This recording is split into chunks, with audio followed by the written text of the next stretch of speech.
Maayong buntag. Karong adlaw naay nanuroy diri sa balay ug bulinaw maong nipalit mi sa akong bana kay ako ang gamuson. Ang una nakong gibuhat kay gihugasan ang isda unya pag humaghugas kay gikaduhaan pa nako hugas nga gisagulan na og asin. Niawat ra pud ko sa proseso nga nakit-an nako sa online tutorial. Unya nikuha kog dili gamuson kay amo ang isud-an karong buntaga amo ang kilawon. Lami bitaw jud kilawon ang bulinaw ug gikan gikuha sa dagat nga fresh jud siya nga gabii pa gikuha. Dako ra siya nga pagkabulinaw kay para nako mas lami jud tong gamay nga bulinaw himuong ginamos pero sige ra lami man gihapon na siya. Unya pag human nakahugas na di ay ko og sudlanan sa ginamos.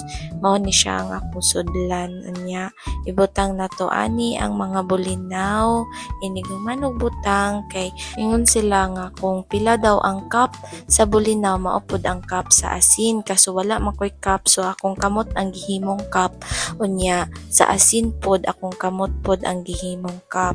Ako ara siyang gitansya pero I hope nga ma-perfect jud ni siya kay first time na ako ni nga gagama og gamos.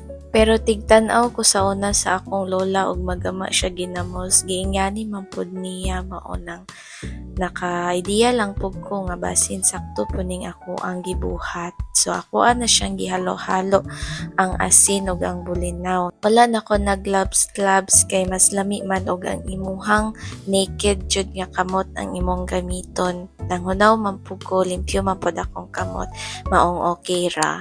Unya nahuman na, unya ato asang trapuhan ang kilid-kilid kay naay asin, unya ato ang takluban, tarungon jud nato pagsira para walay makasud nga air or makasud nga mga insekto. Unya atoan ni siyang ibutang sa safe nga lugar ug buhaton natog 7 days nga na-fermented na siya. So maora pud to ako ang paggama og ginamos. Hope nga sakto ni akong gibuhat kay first time ni nako og gama og ginamos. So maora ani ra ko mag-end. So bye-bye. Thank you for watching the video.